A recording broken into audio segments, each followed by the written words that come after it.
사무엘기 맥잡기 11째 시간 하도록 하겠습니다. 우리가 사무엘기 상 마치고 이제 사무엘기 이제 하루 들어와서 세 번째 이제 시간이 되는 것 같아요. 우리가 지난 시간에는 사무엘기 하 1장, 2장, 이제 3장을 살펴봤습니다.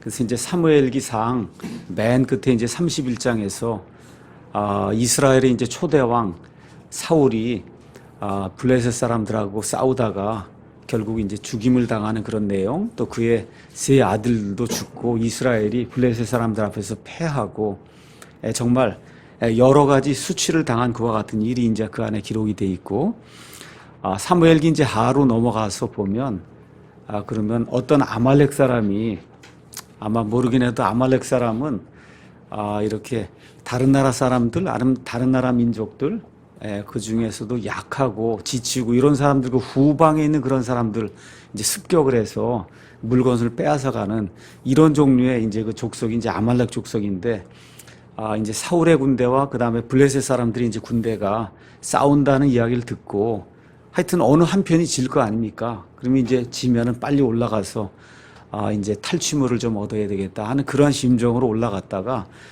이제 사울을 이제 만나게 됩니다. 그래서 이 사람이 와서 이제 거짓말을 하죠.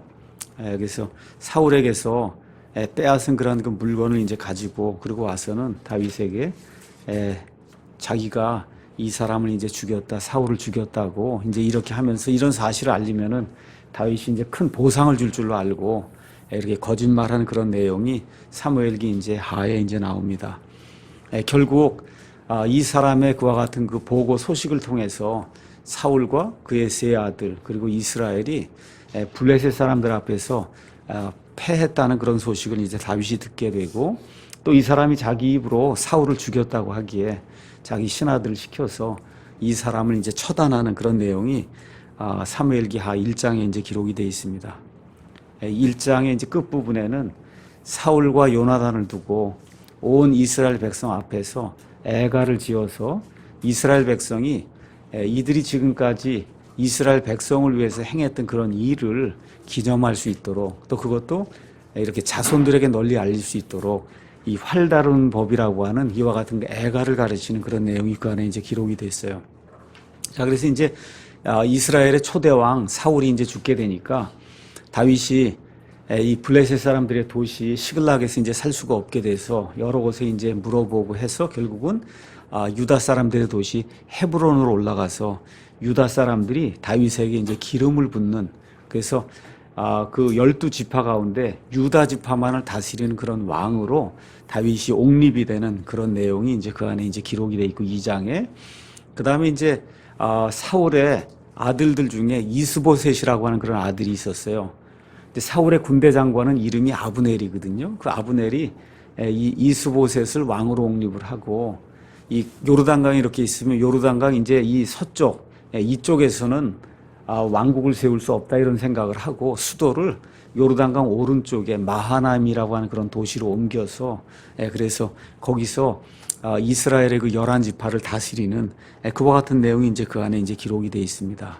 그 다음에 이제 그 이후로 넘어가서 보니까 다윗의 군대 대장 요압과 그 다음에 아브넬의 군대 대장 이스보셋의 군대 대장 아브넬이 청년들을 이제 시켜서 서로 싸움을 하고, 이런 가운데 아브넬이 이 사울의 첩을 이제 취하게 되거든요. 이 일로 인해서 이스보셋이 그를 책망하게 되니까 마음속으로 원수를 갚아야 되겠다 이렇게 생각을 하고는 이제 다윗에게로 넘어와서 이스라엘의 모든 지파를 다윗에게 돌리겠다고 이제 약속하는 그런 일이 있었는데, 여러분 잘 아는 것처럼 그 당시 다윗의 군대 대장 요압은 그 아브넬이 이 요압의 바로 밑에 있는 동생 아사엘을 죽였거든요. 그래서 아사엘을 이제 복수하기 위해서, 그래서 결국은 아브넬을 다시 데려다가 요압이 이제 죽이는 그런 내용이 이제 그 안에 기록이 되어 있습니다. 그래서 지난 그 세 장을 통해서는 하나님의 사람 이제 다윗이 왕이 되고, 이렇게 돼서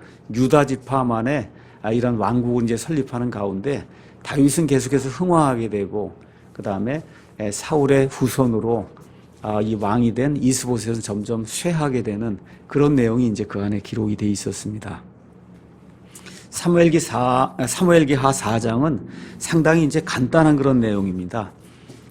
여기 내용은 이스보셋이 결국 이제 죽임을 당하는 그런 내용이 이 안에 이제 간략하게 기록이 돼 있어요. 1절 가서 보면 아브넬이 헤브론에서 죽었다는 것을 사울의 아들이 들을 때 그의 손이 연약하게 되고 모든 이스라엘 사람이 근심하니라. 이스라엘 그 지파들 가운데 가장 용맹한 사람을 들라고 하면 지금 아브넬인데 그 아브넬이 죽었단 말이에요. 그럼 뭐 여기 있는 저 이스보셋은 왕이긴 하지만 말 그대로 허수아비 왕이거든요. 모든 걸 다 주무른 게 지금 아브넬인데 아브넬이 죽었다고 하니까 이스보셋 그 왕도 힘들어하고 이스라엘의 다른 지파들도 이제는 뭐 어떻게 꼼짝할 수 없게 되었구나 하는 이와 같은 내용이 이 안에 이제 기록이 되어 있습니다. 자, 이렇게 될 때 어떤 사람들이 등장하냐 하면 2절에 가서 보니까 사울의 아들에게 이스보셋에게 무리의 대장인 두 사람이 있었는데 한 사람의 이름은 바안하고 다른 사람은 이제 레갑이더라. 이렇게 기록이 돼 있어요. 그 사람들이 가만 보니까 이 상태로는 이스라엘 왕국이 유지가 될 것 같지 않아요. 아브넬이 죽고 이스보셋은 아무 힘도 없고 그래서 이 기회에 이스보셋을 죽여서 그의 머리를 가지고 헤브론으로 이제 가서 다윗에게 그 머리를 바치고 하면 그러면 큰 보상을 받지 않겠느냐 이렇게 이제 생각을 하고는 여러분 잘 알고 있는 것처럼 6절 7절에 가서 보면 그들이 밀을 가지러 온 채 이렇게 하고는 집 가운데로 들어가서 그의 5째 갈빗대 밑을 찔러서 지난번에 우리 아사엘이 아브넬에게 죽임을 당할 때도 5째 갈빗대 밑을 찔렀다 이제 그렇게 이야기를 하는데 성경에 가서 보시면 그런 표현이 여러 군데 나와요. 사람을 창으로 찌르거나 뭐 칼로 찌르거나 해서 이렇게 죽일 때 아마 거기가 급소가 되는 것 같아요. 그래서 5째 갈빗대 밑을 찔러서 그래서 이 이스보셋을 죽이고 그리고는 그의 머리를 베가지고 그걸 가지고는 여기 나와 있는 대로 8절에 헤브론으로 이제 다윗의 왕국으로 찾아가는 그런 내용이 그 안에 이제 기록이 되어 있습니다. 가서는 이제 의기양양하게 이야기하죠. 당신의 원수 사울의 안갚음을 내가 다 이제 했고 우리가 그렇죠. 그리고 결국은 사울의 아들 이스보셋은 머리까지 갖고 왔다. 그러니까 결국은 뭐야 우리에게 보상을 해달라. 이제 이렇게 이야기하는 거예요. 그렇죠. 이렇게 되었을 때 9절 10절 쭉 넘어가서 보시면 다윗이 옛날에 그 사울의 죽음 소식을 갖고 왔던 그 아말렉 그 청년의 이야기를 하면서 주의 기름 부음 받은 자 이 이야기를 이제 그때 아말렉 청년에게 했잖아요. 이 사람을 죽인 것도 이 사람이 그걸 알려주면 내게 보상을 받을 줄로 알고 내게 의기양양해서 들어왔지만 내가 그를 죽였다. 근데 이번에는 너희같이 사악한 자들이 사실 이스보셋은 나쁜 일 한 건 없는 거잖아요. 그렇잖아요. 어쩔 수 없이 지금 사울의 아들이니까 그것도 아브넬이 시키니까 지금 왕을 하고 있는 거잖아요. 뭐 나쁘게 특별한 거 한 거 없는 거예요. 그래서 의로운 자라고 지금 표현하고 있어요. 여기 다윗이 너희같이 사악한 자들이 의로운 자를 이렇게 죽이고 그 머리를 베갖고 나한테 오면 너희가 보답을 받을 줄 알았냐 하고 신하들을 시켜서 이 두 사람을 처단하는 그런 내용이 이제 사무엘기하 4장에 간략하게 이제 기록이 되어 있습니다. 자, 이렇게 하면서 몇 년이 흐른 거냐 하면 7년이 흐른 거예요. 그러니까 이스보셋이 7년 동안 왕 노릇을 하고 동시에 이 다윗도 헤브론에서 약 7년 동안 이제 왕으로서 유다를 이제 치리하게 된 겁니다. 자, 이제 이랬는데 사울에게서 자손이 다 끊어진 거잖아요. 그렇죠? 이러면서 앞으로 이제 전개될 그런 내용을 이렇게 슬며시 보여주기 위해서 4절 말씀이 거기 이제 나옵니다. 4장 4절에 사울의 아들 요나단에게 발을 저는 아들 하나가 있었는데 전에 예스르엘에서 사울과 요나단의 소식이 왔을 때 그가 5살이었더라. 5살. 그럼 지금은 몇 살쯤 된 거예요? 뭐 한 12살쯤 됐을 거 아니에요? 그렇죠? 예. 그의 유모가 그를 안고 도망할 때 급히 도망하였으므로 그가 떨어져서 발을 절게 되었더라. 그의 이름은 무비보셋이더라. 그래서 이제 앞으로 무비보셋이란 사람이 이제 앞으로 이제 전개되는 이야기에 이제 나올 것을 이렇게 미리 또 이렇게 암시도 하면서 근데 이제 이스보셋이 죽으면 그러면 어쩌면은 무비보셋이 왕이 될 수도 있는 그러한 이제 이 상황이거든요. 근데 우리가 사무엘기 4장을 가서 이렇게 보시면 요나단하고 다윗이 이렇게 약조를 맺지요. 이렇게 이야기하면서 요나단이 너가 왕이 되고 너가 영원토록 통치하고, 그렇죠? 그렇게 될 때 내가 우리 가족을 버리지 말라. 이런 것들이 나왔기 때문에 지금 여기 무비보셋이 언급은 되지만 무비보셋이 뭐 왕이 된다던가 그런 일은 아마 하나님의 마음에도 없었고 이스라엘 사람들의 마음에도 없었던 것 같아요. 그렇게 되니까 여기 5장에 가서 보니까 1절에 무비보셋 이런 얘기는 전혀 나오지 않고 이스보셋 이야기, 아들 이야기도 전혀 나오지 않고 그때 이스라엘의 모든 지파가 헤브론에 이르러 다윗에게 나와 말하여 이르되 보소서 우리는 왕의 골육이니이다. 말 그대로 골육이에요. 뼈와 살이라는 거예요. 뼈와서 맞잖아요. 어디서부터 나온 거예요? 야곱에게서부터 쭉 나와갖고 피부치란 말이죠. 그렇죠? 그러면서 이제 어쩔 수 없이 다윗의 통치를 받아야 되겠으니까 다윗을 이렇게 치하한다고나 할까? 뭐 이렇게 칭찬하는 그런 말을 이제 2절에 이제 하는 거예요. 지나간 때 사울 왕이 다스리던 때에도 실제 왕은 사울이었지만 이 다윗 왕 당신이 우리를 나가게도 하고 들어오게도 하고 실제로 우리를 다스린 사람은 당신이다. 이렇게 이야기하면서 이제 다윗을 치켜 세운 뭐 사실이기도 하고 또 사실 이제부터 이제 치리를 받아야 되니까 그렇잖아요. 누구한테 가겠어요? 아무도 없잖아요. 이렇게 되면서 다윗을 칭찬하면서 다윗이 왕이 되기를 이렇게 요청하는 그런 내용이 그 안에 이제 기록이 돼 있죠. 이렇게 돼서 3절에 헤브론에서 다윗 왕이 주 앞에서 그들과 동맹을 맺으면서 이 사람들이 이스라엘의 모든 장로들이 다윗에게 기름을 붓는 그런 내용이 그 안에 이제 기록이 돼 있습니다. 자, 그러면 왕이 될 때 가장 큰 조건이 뭐냐? 물론 하나님께서 사무엘을 통해서 왕은 어떻게 치리해야 된다. 이걸 가르쳐 주셨어요. 사무엘기 상에 가서 보시면. 근데 실질적으로 하나님께서 미리 앞날을 내다보시고 다윗이 왕이 되기 한 500년쯤 전에 하나님께서 모세의 율법 신명기를 주시면서 앞날을 내다보시며 이들에게 이제 왕정이 시작이 된다. 그러면 왕을 선택하고 그 다음에 왕이 그러면 어떤 일을 해야 될 것인가를 신명기 17장 14절에서 20절에 하나님이 이미 모세를 통해서 미리 말씀을 해놓으셨어요. 우리가 한번 가서 살펴보도록 하겠습니다. 신명기 17장 14절에서 20절 제가 몇 군데 이제 읽어보도록 하겠습니다. 내가 주 내 하나님께서 내게 주시는 땅에 이르러 그 땅을 소유하여 그 안에 거할 때 이르기를 나도 내 주변의 모든 민족들 같이 나를 다스릴 왕을 세우리라 하거든 반드시 주 내 하나님께서 택하실 자를 너를 다스릴 왕으로 세울지니 곧 내 형제들 가운데서 한 사람을 너를 다스릴 왕으로 세울 것이요 내 형제가 아닌 타국인을 내 위에 세우지 말지니라. 그러니까 지금 왕이 되려면은 조건이 두 개가 있는 거예요. 가장 큰 조건은 뭐냐 하면 하나님이 택하실 자라야 왕이 된다는 거예요. 두 번째는 절대 외국인은 안 된다. 지금 하나님의 백성 이스라엘을 지금 다스려야 되는데 어떻게 타국인이 이 하나님께서 선택하신 그 민족을 다스릴 수 있겠느냐. 그 이야기하면서 가장 중요한 것은 왕을 하나님이 택하셔야 된다. 하나님이 택하신 사람만이 왕이 돼야 된다. 근데 실질적으로 지금 다윗이 그 조건을 만족하느냐? 만족하잖아요. 얼마나 됐어요? 이미 기름 부음을 받은 지가 20년 됐어요. 지금 7년 동안 유다 지파의 왕으로 지냈고 그 전에 사울에 쫓겨다니면서 블레셋 사람 이 골리앗을 죽인 이후에 쫓겨다닌 게 한 13년 정도 되거든요. 그러면 총 한 20년 동안 이미 하나님 입장에서는 기름을 부었습니다. 왕으로 만드신 거예요. 근데 지금 사람이 왕을 지금 만들지 않아서 그것도 7년 전에 헤브론에서 유다 지파 사람들이 기름을 또 부었단 말이에요. 그러니까 지금 다윗은 기름 부음을 3번 받은 거예요. 20년에 걸쳐서.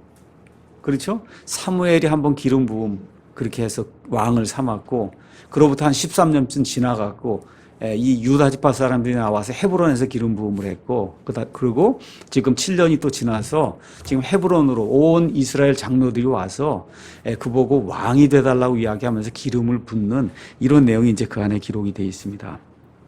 자, 이 동일한 내용이 역대기상에 이제 기록이 되어 있습니다. 우리 한번 역대기상 12장 한번 가서 보겠습니다. 조금 자세한 내용이 그 안에 기록이 되어 있습니다. 역대기상 12장 가서 보시면은 23절에서 40절에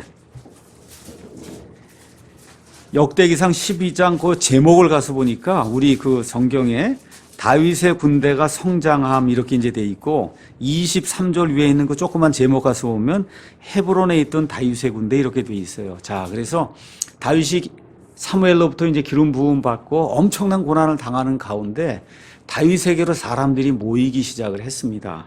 그래서 그 22절 가서 보니까 그때 사람들이 날마다 다윗에게 와서 그를 돕고자 하더니 마침내 그것이 하나님의 군대같이 큰 군대가 되었더라. 그래서 광야 생활하는 동안에 한 600명 정도가 모이고 그 이후에 사울이 죽은 다음에 헤브론에서 유다 사람들이 이제 왕이 돼서 또 군대가 이제 성장하기 시작을 하고 그러고 나서 이제 드디어 이스라엘의 모든 지파들이 다 나와서 이 사람을 왕으로 삼는 내용이 23절에서부터 이제 쭉 그 안에 이제 나오고 있는 거예요. 헤브론에 도대체 얼마나 많은 사람들이 모였냐. 여기 가서 보면 24절에 방패와 창을 들고 싸움을 위해 무장하고 예비한 유다 자손이 6,800명, 시므온 자손이 7,100명 해서 쭉 해갖고 끝에 가서 보시면 총계가 어떤 사람이 이걸 다 더해놨더라고요. 여기 성경책에 안 나오는데 총계가 얼마냐? 34만 800명이라고 이렇게 나와 있습니다. 34만 800명이 헤브론에 모였어요.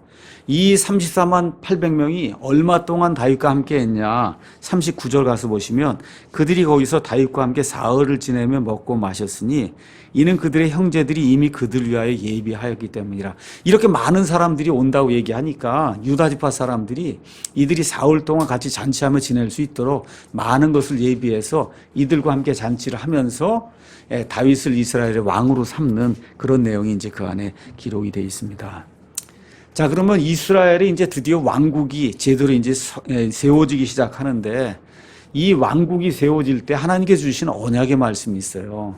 그것은 뭐냐면 이스라엘 백성이 하나님의 백성으로 하나님의 복을 받으려면 가장 중요한 조건이 하나님의 말씀에 순종해야 된다는 거예요.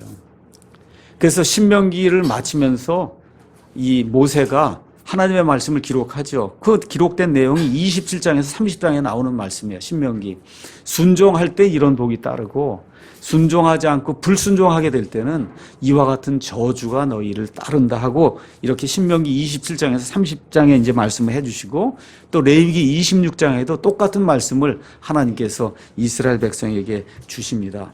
그래서 구약시대 하나님의 선민 이스라엘이 하나님의 선민으로서 제대로 역할을 하기 위해서는 하나님께 순종하는 것이 가장 중요했다는 거예요. 신약시대의 하나님의 백성인 교회도 역시 마찬가지라는 거예요. 무엇이 가장 중요하냐? 하나님의 말씀에 순종하는 것이 가장 중요하다. 자, 그러면 순종을 하려면 하나님의 말씀을 알아야 된단 말이죠.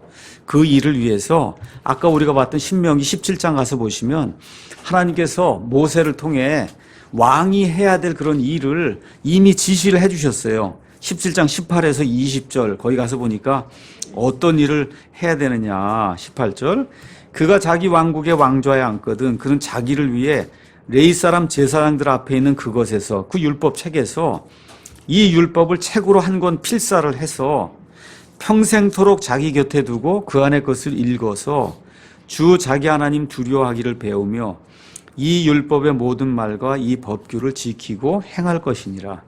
필사를 해서 그래서 자기 옆에 두고 하나님 이 말씀을 통해서 하나님 두려워하는 것을 배워야 된다는 거예요. 이렇게 할 때 하나님의 백성이 온전하게 하나님의 선민으로서의 맡은 바 책무를 감당할 수 있다는 겁니다.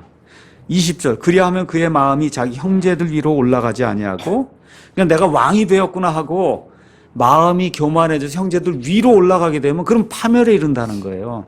그러니까 이게 왕정시대이긴 하지만 하나님께서 이미 어떤 민주적인 절차 이런 것들이 이렇게 암시를 하고 있는 거 왕이라 해도 마음대로 해서는 안 된다.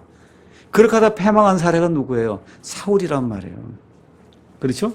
그렇게 이야기하면서 그가 명령에서 떠나 오른쪽으로나 왼쪽으로나 치우치지 아니하리니 이로써 이스라엘 가운데서 그와 그의 자손들이 자기 왕국에서 자기 날들을 길게 하리라. 그래서 왕과 또 그의 후손들이 장수하면서 왕국을 유지하기 위해서는 하나님의 말씀에 순종을 해야 된다. 이것이 가장 큰 조건이라고 하나님께서 이제 말씀을 해 주십니다. 자, 이거 이제 보면서 참 재미있게도 왕이 하나님 보시기엔 20년 전에 된 건데 사람들에게 인정을 받아서 진짜 사람들 가운데 왕이 되는데 20년이 걸렸다. 그 안에 기름 부음을 3번 받았다. 그렇죠?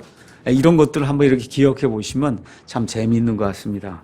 자, 그래서 이제 그 이후에는 여기 사무엘기 넘어가서 5장으로 이제 가셔서 다시 이제 보도록 하겠습니다. 5장 4절 가서 보시면 다윗이 통치하기 시작할 때 나이가 30세였으며 그가 40년 동안 통치하되, 그러니까 헤브론에서 통치할 때가 나이가 30세예요. 그리고 7년 반 있다가 이제 드디어 이스라엘 전체 이제 왕이 될 때 나이가 37이었다. 만 37이었다. 이렇게 이야기하는 겁니다. 그래서 그가 40년 동안 통치하되 헤브론에서 7년 6개월 동안 유다를 통치하고 예루살렘에서 33년 동안 온 이스라엘과 유다를 통치하였다. 이제 이렇게 이제 나옵니다. 우리가 이제 여기 사무엘기하 이렇게 보는데 이게 어디하고 지금 이렇게 두 개가 이렇게 병행으로 나오냐면 역대기상하고 이제 같이 이렇게 병행으로 지금 나오고 있거든요. 이걸 잘 이해를 하셔야 돼요. 왜 2번 나오느냐? 지금 여기 사무엘기상하는 사무엘 당시, 그러니까 다윗 왕 당시에 누가 기록을 한 거예요. 그것은 지금부터 3000년 전에, 예수님 오시기 약 1000년 전에 다윗이 등장했거든요. 그 시대에 누군가가 사무엘기상하를 이제 기록을 한 겁니다. 역대기상하는 언제 기록이 됐냐? 그로부터 시간이 흘러가서 400년 정도 이제 시간이 지나서 이스라엘 백성이 70년 동안 바빌론 포로 생활 쫓겨가는 그런 일이 생겨요. 그렇죠? 그래서 거기서 이제 다시는 우상을 섬기지 않겠다고 아주 그냥 절실히 깨닫고 마음의 약속을 하고는 하나님께서 은혜를 베푸셔서, 그러니까 다윗 이후에 약 500년쯤 지났을 때, 그러니까 지금부터 한 2500년 전에 이 사람들이 다시 예루살렘으로 올라오게 됐어요. 그렇죠? 스룹바벨이 한번 데리고 오고 에스라가 한번 데리고 오고 느헤미야가 데리고 오고 이렇게 데리고 왔단 말이에요. 이렇게 되었을 때 이 우리가 다윗의 왕좌라고 하는, 다윗의 왕권이라고 하는, 예수님께서 나오실 그와 같은 그 메시아 왕국, 이런 것들을 역사를 우리가 다시 한번 기록을 해야 되겠다. 그래서 다윗의 왕좌라고 하는 그 왕권이라고 하는 그런 관점에서 이스라엘의 역사를 다시 기록한 게 역대기상하예요. 그러니까 시간의 간격이 약 500년 있는 거다. 아시겠죠? 500년 정도 시간의 간격이 있는 거예요. 그 내용을 기억을 하시고 왜 이게 2번 나오는가. 그래서 사무엘기상에 간략하게 나온 게 역대기상에 가서 보시면 이따가도 또 나오겠지만 자세하게 이렇게 이제 기록이 된 이유는 다윗과 관련된 그런 일들은 역대기상에 더 자세하게 이렇게 이제 기록이 되면서, 여러분 이제 나중에 열왕기상하를 가서 보시면 열왕기상하는 이스라엘, 북왕국 이스라엘 왕도 나오고 남왕국 이스라엘 왕도 나오고 북왕국, 남왕국, 북왕국, 남왕국, 이게 쭉 이 시간별로 이렇게 진행이 되면서 열왕기상하가 나오는 거예요. 근데 역대기상하는, 상은 오직 다윗에 대해서만 나오고 역대기하는 솔로몬부터 시작을 해서 누구 이야기만 나오냐? 유다 지파 왕들에 대한 이야기만 나와요. 다만 이스라엘 지파에서는 아합이라고 하는 그런 왕이 가장 사악한 그런 왕이었기 때문에 아합의 기사만 거기 이 역대기하에 이제 기록이 돼 있어요. 그래서 역대기상하는 그냥 쉽게 이야기하면 왜 유다 지파에서 다윗이 왕이 되어야 되는가?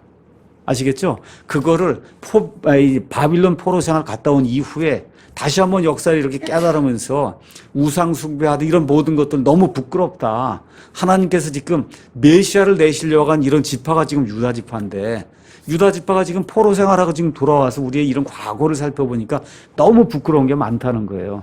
이런 것들을 재조명하면서, 그래서 하나님께서 유다 지파를 통해 무슨 일을 하시려고 하는가, 이런 것을 기록한 책이 역대기상하라는 거, 그걸 이제 기억을 하시면서 여러분이 보시면 도움이 될 겁니다. 자, 이러면서 여기 사무엘기하 5장 6절에는 예루살렘 이야가 이제 처음 나옵니다. 예루살렘. 왕과 그의 사람들이 예루살렘으로 가서 이제 헤브론이 좀 밑에 있고 그리고 아마 한 40km 정도 떨어졌을 거예요. 그 위로 예루살렘이 있는데 이때까지 예루살렘이 아직 이스라엘 사람들이 다스리는 그런 도시가 아니었어요. 그 땅의 거주민들이 누구냐? 여부수 족속이에요. 여부수 족속이 여러분이 잘 아는 대로 가나안 족속입니다. 그렇죠? 그렇게 이듬해 그들이 다윗에게 말하여 이르되 내가 눈먼 자와 다리 저는 자를 없애지 아니하면 여기로 들어오지 못하리라 하니라.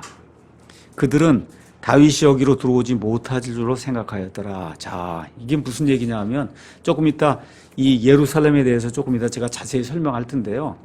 예루살렘이 고도가 한 750m 정도 돼, 해발.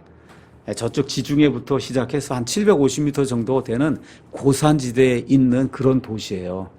이런 도시를 돌로 해갖고 이렇게 해갖고 싹 막아 놓으면은 도저히 들어갈 수가 없단 말이에요. 너무 난공불락의 그런 요새가 되니까. 그러니까 지금 여부수 사람들이 뭐라고 얘기하는 거냐 하면 우리 가운데 눈먼 자도 있고 그다음에 다리 저는 자도 있고 그런데 너희가 아무리 세봐야 우리가 이 안에서 이걸 지키고 있으면 눈먼 자나 다리 저는 자도 이기지 못한다는 거예요. 그러니까 먼저 우리를 이기려면 그럼 우리 가운데 가장 약한 이 다리 저는 자, 눈먼 자를 먼저 없애라. 그래서 여기 이 사람들이 얘기한 그들은 다윗이 자기들의 그 요새로 들어올 줄로 생각을 못하고 그리고 지금 의기양양해서 지금 이야기를 하고 있는 내용이 그 안에 기록이 되어 있어요. 근데 7절 그럼에도 불구하고 그 성체와 그 도시가 그렇게 견고했음에도 불구하고 다윗이 시온의 강한 요새를 빼앗았는데 바로 그것이 다윗의 도시니라. 이렇게 이제 기록이 되어 있습니다. 그래서 조금 있다가 예루살렘에 대해서는 제가 설명을 하도록 하겠습니다. 다윗의 도시, 다윗의 도시가 시온이에요. 시온. 자, 이제 이렇게 되고 10절로 이제 넘어가서 가서 보니까 다윗이 나아가서 창대하게 되었고 주 만군의 하나님께서 그와 함께 계셨더라. 자, 그래서 우리가 지금 예루살렘 하는데 실질적으로 그 예루살렘이 유다 사람들, 이스라엘 사람들의 손에 들어간 게 지금부터 3000년 전이다. 아시겠죠? 인류 역사가 6000년인데 그 6000년 가운데 메시아가 출생하고 메시아가 죽기도 하고 부활하기도 하고 나중에 메시아가 다시 임하게 될 바로 그 도시, 영광스러운 그 도시가 예루살렘이잖아요. 그 예루살렘이 이스라엘 사람들이 본격적으로 차지하기 시작한 게 지금부터 3000년 전의 일이다.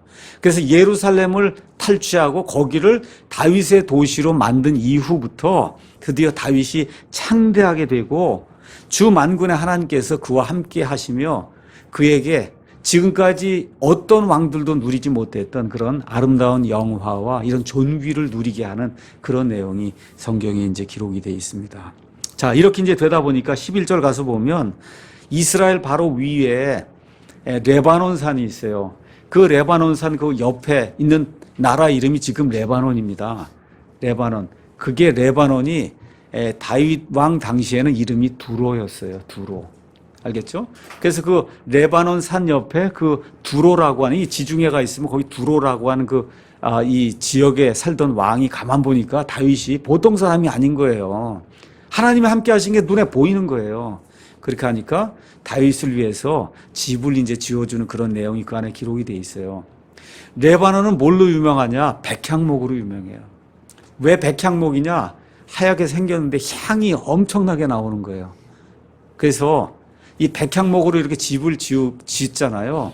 그러고서 이렇게 물을 마르잖아 이게. 거기다 물을 이렇게 한번 칙칙해서 뿌려주면 그냥 향이 엄청나게 어느 때까지 집이 존재하는 동안 계속 나오는 거예요. 그 정도로 이 레바논의 백향목이 대단히 유명한 거예요. 그러니까 왕의 집도 백향목으로 짓는 거고 하나님이만 말할 것도 없고 백향목으로 짓는 거죠. 향이 술술 나와야 되는 거니까. 그렇죠? 그래서 그 레바논 산에 좋은 그런 백향목들을 가지고 왕의 집을, 그거 왕이 보통 사람이면 지어주겠어요? 그런데 다윗을 이렇게 보니까 정말 하나님이 함께 하시는 게 이게 그렇지 않고는 이런 일이 어떻게 13년 동안 사울에게 죽을 고생을 하다가, 그렇죠? 그리고 이 이스라엘 나머지 11지파까지 다 해갖고 이 다윗을 왕으로 삼을 수 있는, 가만 보니까 이게 보통 사람이 아닌 거예요. 집을 지어주는 그런 내용이 이제 11절에 이제 나왔어요. 이렇게 될 때 다윗이 12절에 주께서 자기를 굳게 세우사 이스라엘을 다스릴 왕으로 삼으신 것과 또 그분께서 자신의 백성 이스라엘을 위하여 자기의 왕국을 높이신 것을 깨달으니라. 그 전에 20년 동안은 별거 없었단 말이에요. 왕이긴 왕이었지만 13년 동안은 죽을 고생하면서 쫓겨다녔고, 그 다음에 지금 유다 지파의 왕이었을 땐 헤브론이라는 그런 예루살렘에 비하면 별거 아닌 그런 도시에서 겨우 유다 지파 하나 가지고 이렇게 다스리 이런 처지에서는 하나님이 나를 정말 하나님의 기름 부음 받은 자로 이게 택했다, 이런 게 잘 들어오질 않았단 말이에요. 근데 지금 12지파를 다스리는 가운데 외국에 사는 저 두로에 사는 그 두로의 왕이 백향목을 보내갖고 집을 져주고 이렇게 하는 걸 보니까 진짜 내가 하나님의 택함을 받은 그런 왕이구나. 그렇죠? 그 다음에 내 왕국이 영원토록 정말 번성하겠구나 하는 거를 그 전에도 물론 깨달았지만 이 되어지는 그런 일들을 볼 때 하나님 정말 나와 함께 하시는가 하는 거를 본인이 이제 스스로 느낄 수 있는 그런 때가 됐다. 이제 성경이 그렇게 이야기하고 있는 겁니다. 이렇게 되면서 13절에서 이제 16절에는 이 헤브론에서 이제 예루살렘으로 와서 몇몇 아내들을 더 취하고 그 아내들 통해서 몇몇 아이들을 더 낳은 그런 내용이 이제 그 안에 기록이 되어 있습니다. 그래서 여러분이 잘 아시는 솔로몬이 14절에 거기 이제 나옵니다. 솔로몬. 그렇게 이제 기억을 하시고요. 자, 17절에서 25절에는 블레셋 사람들이 다윗이 왕이 됐다는 그런 소식을 듣고 몰려와서 이제 다윗을 죽이려고 하는, 그래서 전쟁을 벌이는 그런 내용이 나올 때 하나님께서 그와 함께 하셔서 블레셋 사람들을 말 그대로 그냥 납작하게 만들어 놓는 그와 같은 내용이 이제 17절에서 이제 25절에 나와 있습니다. 자, 오늘은 예루살렘과 시온에 대해서 일단 잠깐 좀 말씀을 드리고 그러고 나서 사무엘기하 6장을 이제 보도록 하겠습니다. 자, 여러분 잘 아는 것처럼 이제 지도를 하나 가지고 계시고요. 저는 이제 학교에서 프린트를 해왔는데 여러분 가지고 계시면 이제 보시면 됩니다. 자, 유대인들에게는 예루살렘이 가장 거룩한 그런 장소예요. 종교적인 경외심과 또 민족의식의 원천이며, 또 우리 그리스도인들에게는 구원자 예수 그리스도의 고통이 있었던 장소, 또 그 예수님이 실제 부활하신 장소, 그 다음에 나중에 이제 예수님이 이 땅에 다시 재림하실 그런 장소, 또 뿐만 아니라 재림하셔서 천년왕국을 펴시면 왕으로 직접 다스리실 그 메시아의 왕좌가 놓여있는 그런 장소가 지금 예루살렘이란 말이에요. 그러니까 사실 한번 예루살렘 이렇게 그냥 단순하게 생각하지 말고 이 장소가 얼마나 복된 장소인가 우리가 한번 좀 생각을 해보자 이겁니다. 자, 그럼 여러분이 나중에 이제 지도로 이제 한번 가셔서 팔레스타인 이렇게 지도를 이렇게 가서 보시면 저 위에 여러분 잘 아시는데 갈릴리 호수가 있고, 그 다음에 이렇게 쭉 이제 요르단강이 흘러내려가면서 밑에 가면 사해가 있거든요. 그 중간쯤에 요 밑으로 이렇게 가서 보시면 그러면 예루살렘이 있어요. 그래서 이게 팔레스타인 전체 땅 가운데 중간쯤에 놓여 있는 게 아니고 여기 상당히 남부에 있는 그런 도시가 예루살렘입니다. 남쪽에. 그래서 지중해로부터는 얼마쯤 떨어졌냐? 56km 정도 떨어졌고, 요르단강으로부터는 약 38km 떨어져 있어요. 그래서 지중해성 기후도 있고 사막 기후도 있고 이렇게 이제 되면서 겨울에는 상당히 춥고 또 여름에는 더위가 이제 기승을 부리는 그런 지역이 이제 예루살렘입니다. 예루살렘은 이 세상에 있는 모든 게 다 있다 그래요. 그래서 봄, 여름, 가을, 겨울, 눈도 있고 비도 있고 다 있어요. 바다도 있고 산도 있고 호수도 있고 강도 있고 말 그대로 이 세상에 뭐 있어야 될 그런 모든 것들이 다 있는 그와 같은 땅이 이제 이스라엘 땅에, 그 이스라엘 땅의 수도가 이제 예루살렘입니다. 아까 말씀드린 대로 지중해가 이렇게 있을 때 해발 고도가 얼마쯤 되냐? 한 720m. 720m 이렇게 이제 돼 있고요. 여러분 가지고 계신 그 지도를 이제 한번 가서 보도록 하시죠. 나중에 정말 교회가 기회가 되면 예루살렘 한번 방문을 해서, 그래서 예루살렘이 어떻게 생기고 정말 예수님 처형됐던 데가 어떻게 돼 있고 갈릴리 호수가 어떻고, 그렇죠, 오병이어 이렇게 한 데가 한번 보시면은 참 얼마나 이렇게 감격스러울까 하는 그런 생각도 좀 해봅니다. 일단 그 예수님 당시의 예루살렘, 그 다음에 여기 가서 보시면 지금 예루살렘 이렇게 이제 나와 있습니다. 그래서 지형만 제가 일단 설명을 좀 드릴게요. 지형 아시겠죠? 그래서 예루살렘 이렇게 도시를 이렇게 가서 보시면 예루살렘의 동쪽에 유명한 무슨 골짜기냐, 기드론 골짜기라는 데가 있어요. 그러니까 예루살렘이 이렇게 높이 솟았단 말이에요. 이렇게 높이 이렇게 솟아 있는데 이 동쪽으로 이렇게 돼 있는 여기 골짜기가 기드론 골짜기예요. 그 기드론 골짜기 옆에 있는 산이 올리브산입니다. 아시겠죠? 감람산이라니까 거기 있고 그 위로 가서 보시면 저 골짜기 있는데 거기에 뭐가 있냐면 유명한 겟세마나가 거기 있어요. 그러니까 여기 올리브산이 예수님 승천하신 데기도 하고 예수님 내려오실 때기도 해요. 그래서 거기 가시면 그럼 거기 올리브산 해갖고 예수님 올라가신 장소다 이러한 데가 있습니다. 거기 가면은. 예, 그러니까 일단 그렇게 이해를 거기 가서 보시면 겟세마네 동산 보이시죠?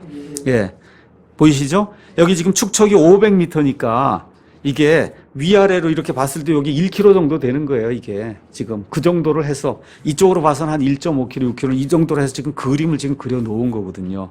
그 이제 가서 보시고 자 그럼 이쪽 오른쪽에 기드론 골짜기가 있고 이 예루살렘의 이쪽 서쪽으로 남쪽에 유명한 흰놈의 골짜기가 있어요.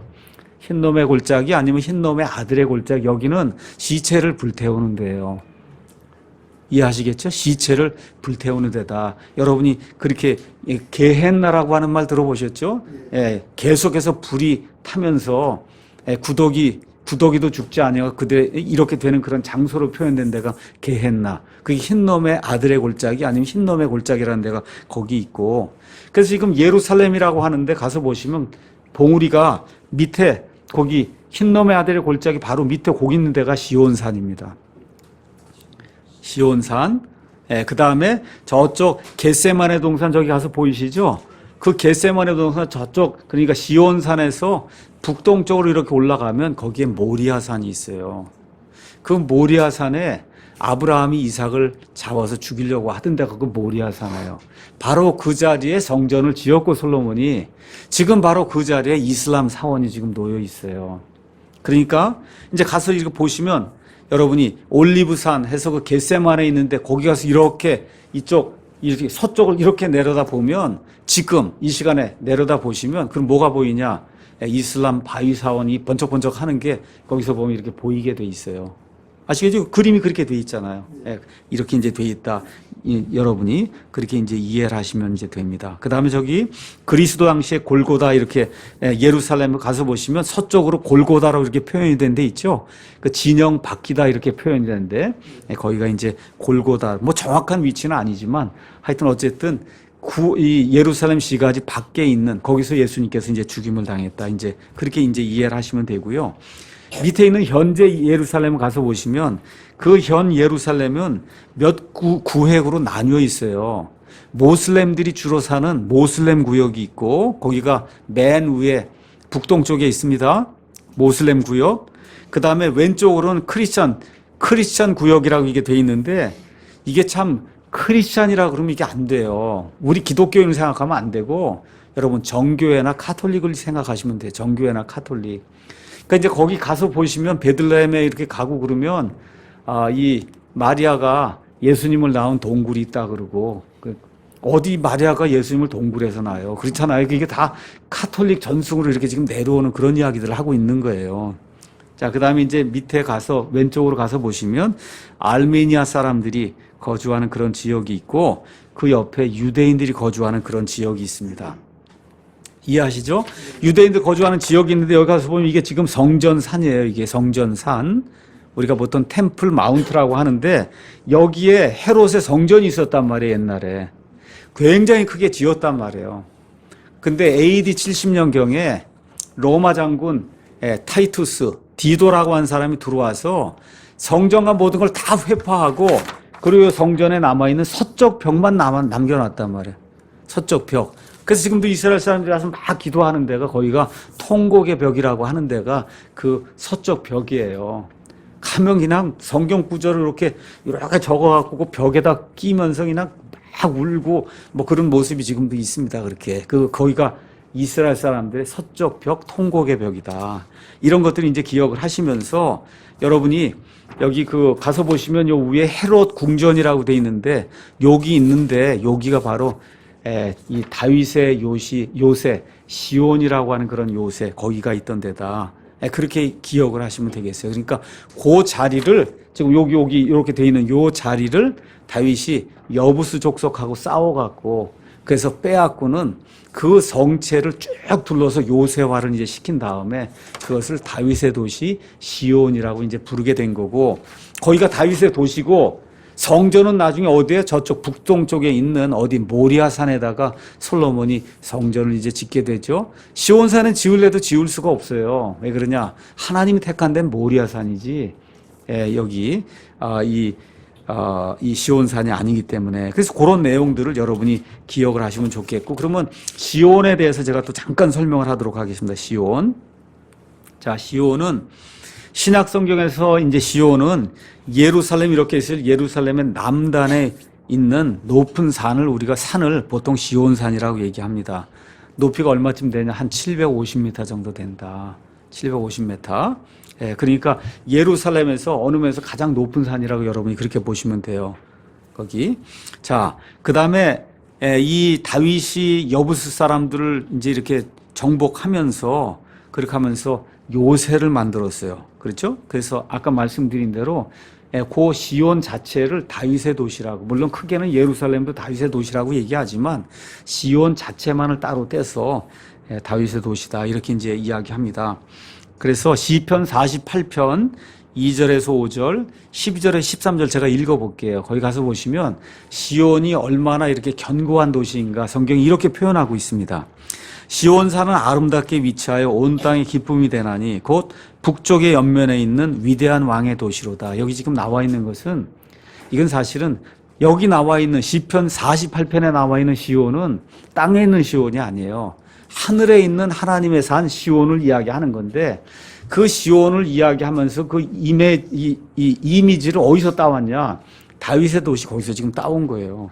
보라, 왕들이 모여서 함께 지나가다가 그것을 보고 그처럼 놀라며 근심하고 서둘러 사라졌도다.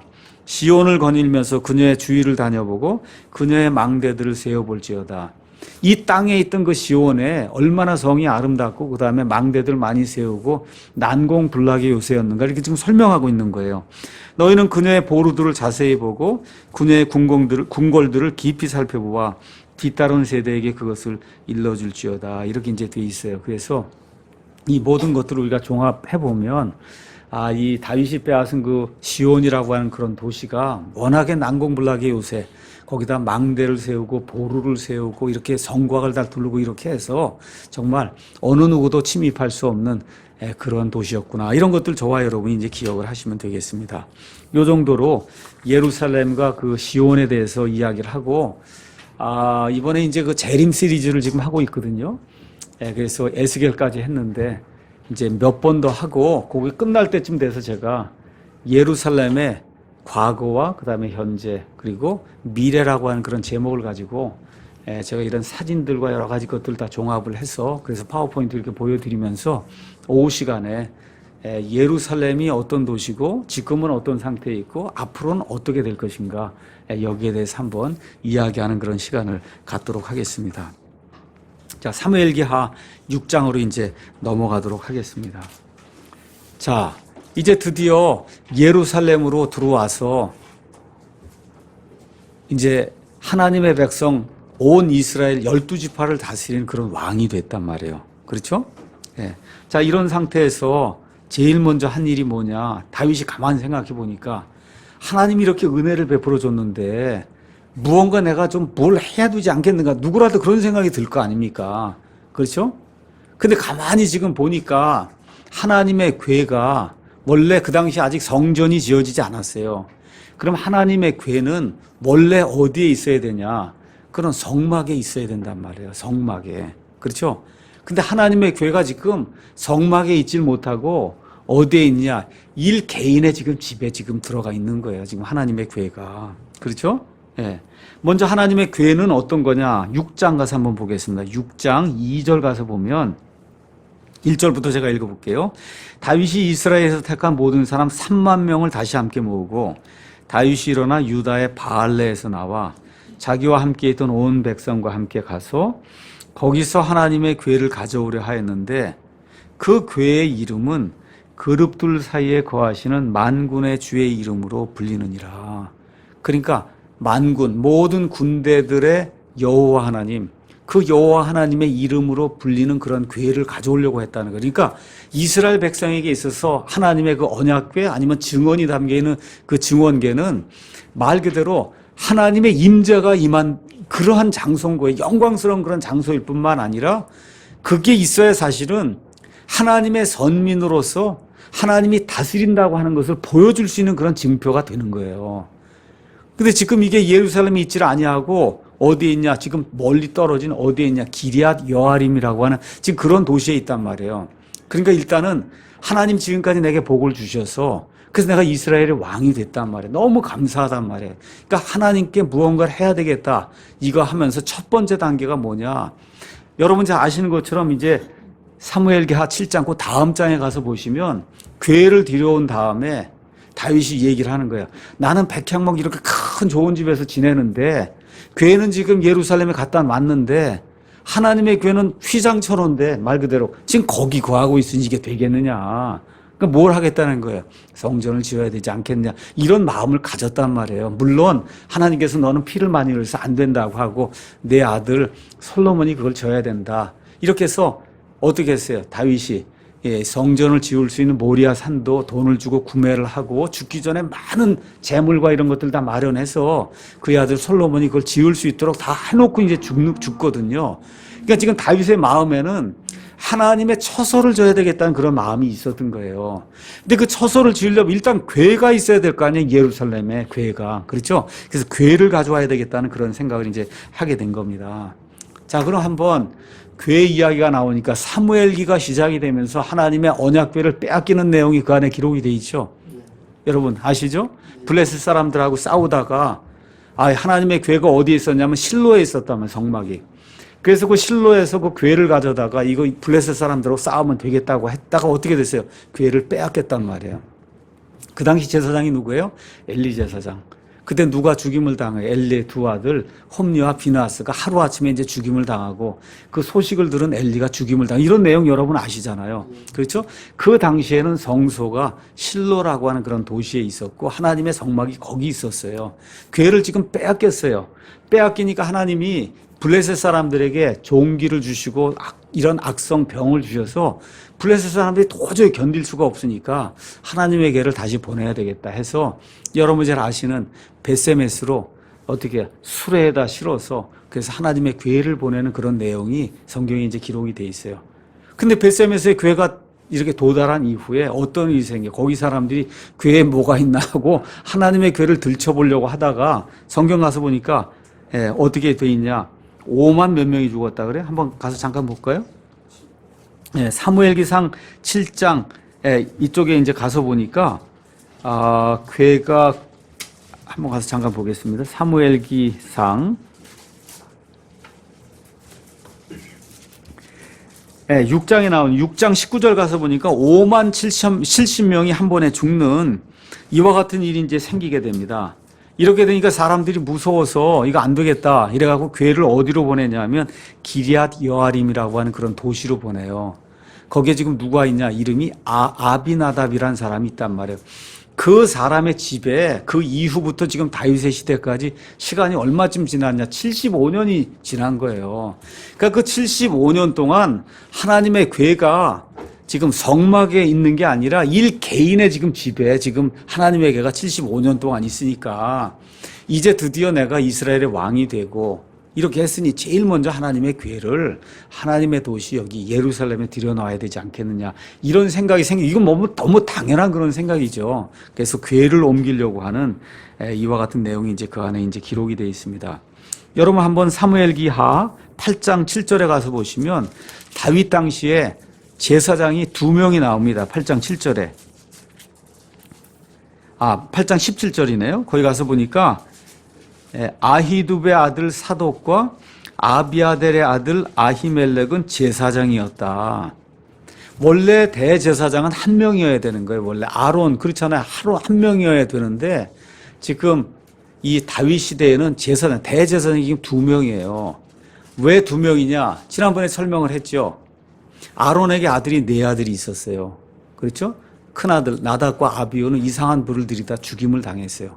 나머지 아들이 엘리에셀하고 예, 그다음 엘르아살하고 그다음에 비느하스 아니 저기 이다말이 남았단 말이에요. 그래서 그 두 사람들 그 후손 중에 한 명씩 제사장이 나오다 보니까 지금 두 명의 제사장이 이제 나오게 된 거예요. 엘리는 이다말 계통의 제사장으로 이제 나오고 여기 지금 나와 있는 사독이라는 사람은 엘르아살 계통의 이제 제사장이 돼서 맨 마지막 천년왕국의 시대까지는 사독 계통의 제사장만 남는다고 하나님 말씀해 주세요. 왜 그러냐? 엘리에게선 더 이상 제사장이 나오지 않도록 하나님이 만들어 주신다고 했기 때문에. 자, 이렇게 되니까 대제사장이 둘이니 우리가 추측을 해보건대 한 사람은 성막이 있는 아마 실로 거기에서 주님의 일을 감당했을 테고 한 사람은 왕이 있는 예루살렘에서 주님의 일을 감당하지 않았겠느냐. 우리가 이렇게 추측을 해보는 거예요. 근데 실로에 성막이 있다가 나중에 솔로몬 시대에는 그 성막이 어디로 옮겨가냐 하면 기브온으로 옮겨가요. 그래서 솔로몬이 우리가 보통 얘기하는 1000번제 그렇죠? 1000번 드린 게 아닙니다. 1000마리 번제 업무를 한 번에 기브온의 그 산당이 워낙 컸기 때문에 거기다 한 번에 드리기 위해서 기브온으로 가는 그런 내용이 성경에 기록이 돼 있어요. 그런 걸로 미루어 봤을 때 성소가 처음에는 실로에 있다가 솔로몬 당시에는 기브온에 있다가 하나님이 성전을 짓게 하니까 드디어 이제 어디로 오냐면 예루살렘으로 오는 그런 내용이 이제 성경에 기록이 돼 있다. 이제 이렇게 이해를 하시면 되겠어요. 자, 그런데 궤를 가져오는데 궤를 한 번에 못 갖고 옵니다. 그래서 첫 번째 가져오는 거고 두 번째 가져오는 내용이 있어요. 첫 번째는 실패고 두 번째 이제 성공인데 그 내용을 성경이 무엇라고 이야기하나 잠깐 보도록 하겠습니다. 1절에서 11절 사무엘기하 거기에는 첫 번째 지도가 이제 기록이 되어 있습니다. 자, 이제 가서 보니까 1절에 6장 1절에 다윗이 이스라엘에서 택한 모든 사람 3만 명을 다시 함께 모았다. 자, 사울이 왕이 됐다가 죽은 이후에 11지파는 지금 이스보셋을 왕으로 두고 유다 지파는 자기를 왕으로 두고 이렇게 해서 지금 이스보셋이 죽임을 당하니까 어쩔 수 없이 나머지 11지파가 왕을 해달라고 지금 온 거잖아요. 그렇게 되니까 이스라엘의 모든 이런 정치적인 상황이 좋지 않단 말이에요. 그러니까 모든 사람을 각 처소에서 나중에 이제 역대기상을 가서 보시면 여러 처소에서 이 사람들을 3만 명을 모아서 우리가 하나님의 궤를 가져오는 거에 정치적인 목적도 있는 거래. 이거 하나를 만들어야 되겠다니 국민을 하나로. 그 하나로 하려면 유일한 게 하나님 섬기는 것뿐이 없거든요. 그래서 하나님을 위한 집 짓는 것도 마음에 들어 있고 지금 자기가 왕이 됐는데 이걸 통치하려고 하니까 하나가 돼야 될 텐데 하나가 되려고 하니 하나님의 궤를 예루살렘에 가져오는 수밖에 없겠다 해서 이스라엘의 전체 지파에서 3만 명을 모으는 내용이 그 안에 이제 기록이 되어 있습니다. 자, 그래서 이제 거기 2절 가서 보니까 다윗이 일어나 유다의 바알레에서 나요. 바알레는 역대기상 가서 보시면 거기 이름이 기럇 여아림이에요. 기럇 여아림.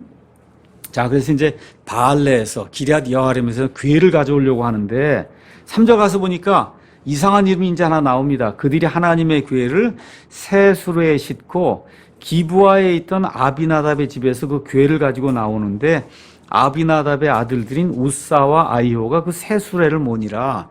궤가 원래 어디 있다 그랬어요. 도시의 이름이 기럇 여아림, 또 다른 이름은 바알레, 똑같은 이름이에요.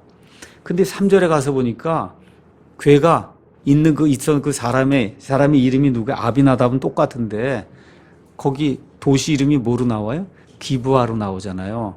그 기브아는 높은 지역이란 뜻이에요. 그러니까 기럇 여아림이라는 이런 도시에 높은 지역에 있던 한 구획을 기브아라고 불러요. 이거 여기 사울의 기브아가 아닙니다. 여기 사무엘기 상에 가서 보시면 사울이 살던 도시 이름이 기브아잖아요.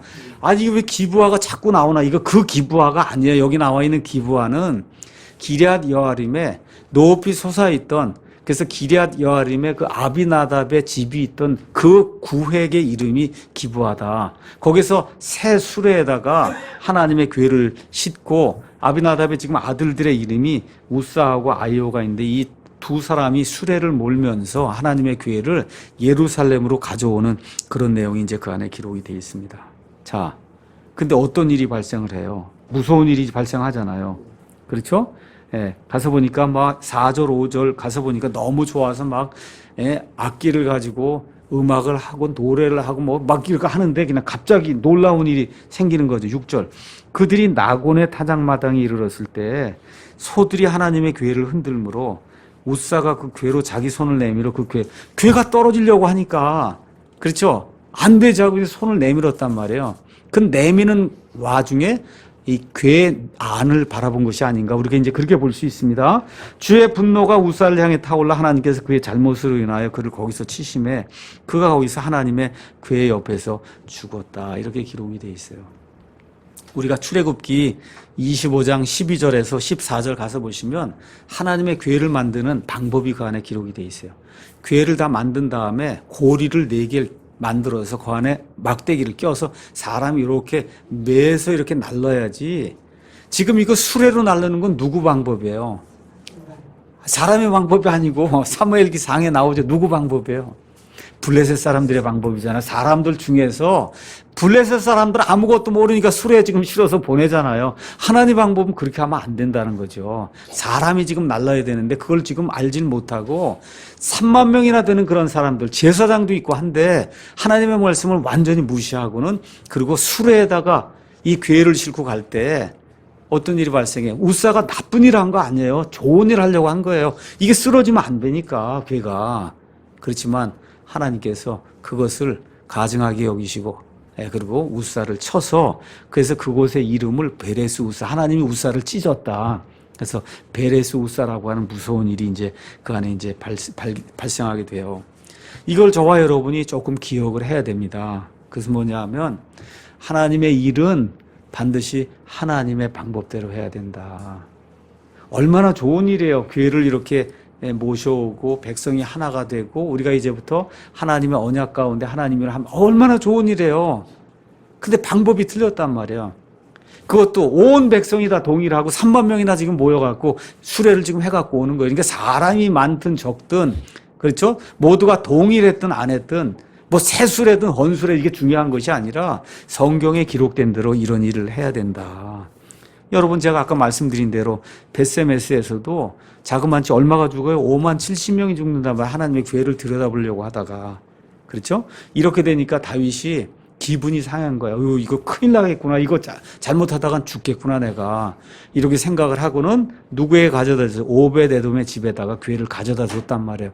안 되겠다. 사람이 막 죽는데 그렇잖아요. 그렇죠? 그래서 11절 가서 보니까 궤가 오벳에돔의 집에서 석 달 동안 머물렀다. 이렇게 이제 기록이 돼 있어요. 이런 것들 저와 여러분이 보면서 하나님의 일이 시작이 될 때 하나님의 경고 메시지도 같이 오는 경우가 많다. 잘 기억을 하셔야 된다는 거죠. 성막을 처음에 광야에 세웠어요. 그렇게 되었을 때 경고망동한 일을 하는 그러한 그 제사장들 하나님이 교훈을 주시기 위해서 아론의 큰아들 작은아들을 이 사람들이 술 취해갖고 이상한 낯선 불을 들이니까 하나님이 즉시 죽인단 말이죠. 제사장들이 그렇게 하면 안 된다. 그렇죠? 여호수아가 백성을 이끌고 들어갔는데 곧바로 누가 범죄해요?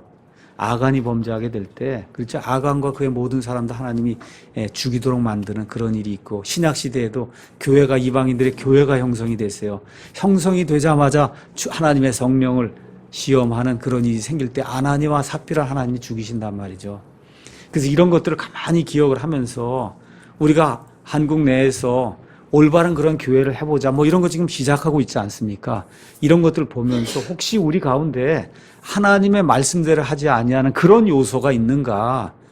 목사가 잘 보지 못할 수 있어요. 교회에 오래 다니시면 잘 보지 못할 수 있어요.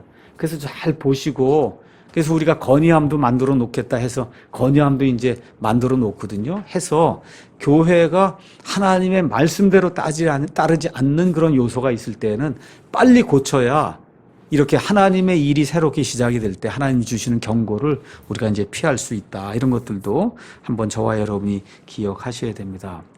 이렇게 돼서 12절에서 19절에 드디어 두 번째 시도에서 성공하는 내용이 그 안에 이제 기록이 돼 있는 거예요. 그 다윗이 무서워서 궤를 오벳에돔의 집에다 가져다 줬는데 소식이 들려오는 거예요. 궤가 오벳에돔의 집에 갔더니 하나님이 그 집에 복을 주십니다. 이렇게 되니까 다윗이 마음이 또 바뀐 거예요. 빨리 가서 갖고 와야 되겠구나. 그렇죠? 이렇게 이제 마음이 바뀐 거예요. 그런데 첫 번째 시도할 때 이거 하나님이 기뻐하지 않은 방법대로 한 거 알았잖아요. 그래서 역대기상 15장에 가서 보시면 어떻게 하는가 그 안에 기록이 되어 있습니다. 한번 가서 보겠습니다. 역대기상 15장 1절에서 역대기상 16장 3절에 그 제목이 궤를 예루살렘으로 가져옴 이렇게 이제 기록이 되어 있어요. 첫 번째 어떻게 해야 되냐 2절 가서 보니까 그때 다윗이 뭐라고 이야기하느냐 레위 사람들 외에는 아무도 하나님의 교회를 나를 수 없나니 그들을 주께서 택하사 하나님의 교회를 나르고 영원토록 그분을 섬기게 하셨느니라. 그러니까 지난번에 교회를 나른 이걸 다 미루어 봐서는 지난번에 교회를 나른 우사와 아이오는 레위 사람이 아니었을 가능성이 큰 거예요. 일단 첫 번째 두 번째 지금 시도를 하는데 먼저 뭘 얘기해요? 레위 사람만 이 궤를 나를 수 있으니 레위 사람만 택해야 되겠다. 첫 번째 나오는 겁니다. 이게 첫 번째. 두 번째 조건이 뭐냐? 13절에서 15절.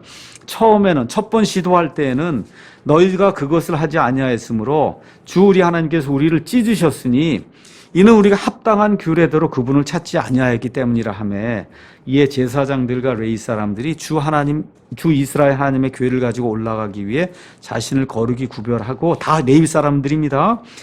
다윗이 레위 사람들의 우두머들에게 말하여 그들의 형제들을 이렇게 쭉 임명을 하니까 17절에 여러 사람들이 이제 나온단 말이에요. 그렇죠?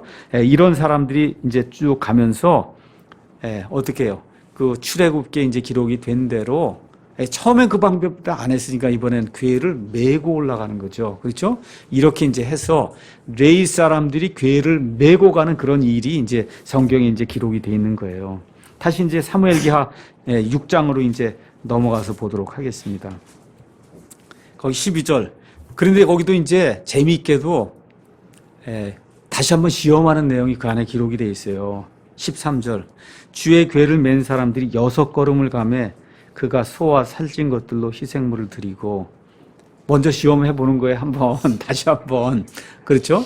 이렇게 하면서 춤을 추고 아무 문제가 없으니까 그것을 이제 궤를 이제 예루살렘 안으로 데리고 들어오는 그런 내용이 이제 그 안에 기록이 되어 있습니다. 14절 가서 보니까 다윗이 주 앞에서 힘을 다하여 춤을 추니라. 이거 인용해서 춤추는 사람이 있어요. 교회 안에서. 자, 성경 가서 보시면 구약 시대에는 이스라엘 백성들이 하나님 앞에서 기뻐서 예배하거나 이렇게 좋은 일이 있을 때 춤을 췄어요. 춤을 췄어요. 이거 이스라엘 백성이. 이걸 인용을 해서 교회에서 춤을 춰야 된다 그러면 그거 어불성설입니다. 신약 시대에는 절대 그런 내용 없어요. 신약이 시작되면서 이런 내용 없습니다. 예배 드릴 때 춤추는 거. 여러분 이제 미국 교회 이제 가서 보시되 특별히 흑인들 교회 가서 보시면 처음부터 그까지 춤이에요. 뭐 나쁘다 그런 얘기가 아니라 그분들의 문화가 이제 그렇다 보니까 그렇게 돼 있는데 사실은 성경은 그렇게 이야기하지 않아요. 그런 것들 잘 기억을 여러분이 해주시면 좋습니다. 자, 그래서 백성을 이제 축복을 하고 백성에게 고기 조각, 포도주 뭐 이런 거 한 조각씩 선물을 나눠준 내용이 18절에서는 19절에 있어요. 근데 이제 문제가 또 생기는 사람이 하나 나오죠. 누구냐 하면 다윗의 첫 번째 아내 미갈이 16절에 가만히 창문으로 내다보니까 다윗 왕이 주님 앞에서 뛰며 춤추는 것을 보는데 이게 하녀들 앞에서 이게 말이 안 되는구나 하고 속으로 업신여기는 그런 애. 그 속으로 거기까지 업신여기면 됐는데 다윗이 들어온 다음에 그걸 그대로 이야기하는 거예요. 그래서 20절에 당신 보니 참 저 하녀들 앞에서 춤추는 거 보니 정말 우습더라. 지금 그 얘기 하고 있는 겁니다. 그렇죠? 그랬더니 다윗이 미갈에게 뭐라고 얘기해요? 그것은 주님 앞에서 한 거다. 주님 앞에서, 사람들 앞에서 내가 춤춘 게 아니라 하나님의 교회가, 하나님의 도시 예루살렘에 들어오게 될 때 하나님 앞에서 내가 너무 기뻐서 춤춘 거다. 이제 그렇게 이야기하면서 내 아버지 집을 한번 잘 봐라. 하나님이 내 아버지 집의 모든 것을 나에게 주셨다. 그래서 미갈이 사울을 닮아서 교만을 부리는 이와 같은 것을 책망하는 그런 내용이 그 안에 이제 기록이 돼 있고, 그리고 하나님께서 그의 말에 동의하시고는 미갈에게 자식을 주지 않았다고 성경이 기록을 하고 있어요. 23절. 그러므로 사울의 딸 미갈이 죽는 날까지 자식이 없었더라. 자식이 없었더라. 다시 말해 남편의 사랑을 못 받았다는 거예요. 이게 이런 안타까운 일이 이제 성경에 기록이 돼 있습니다. 이런 것들 여러분 기억하시면서 오늘 4장, 5장, 6장, 뭐 예루살렘, 시온 이런 것들 제가 이렇게 좀 종합적으로 좀 말씀을 드렸습니다. 다시 한번 가셔서 성경을 이렇게 좀 한번 읽어보시고 오늘 제가 여러분에게 말씀드린 거 이렇게 다시 한번 상기하고 그리고 하나님이 우리에게 무엇을 원하시는가 성경 말씀대로 하나님 일을 해야 된다는 거 이런 것들을 원하시는구나 생각하시고 저와 우리 교회와 그다음에 여러분의 삶에 이런 것들을 적용하는 우리 모두가 되기를 예수님의 이름으로 축원합니다.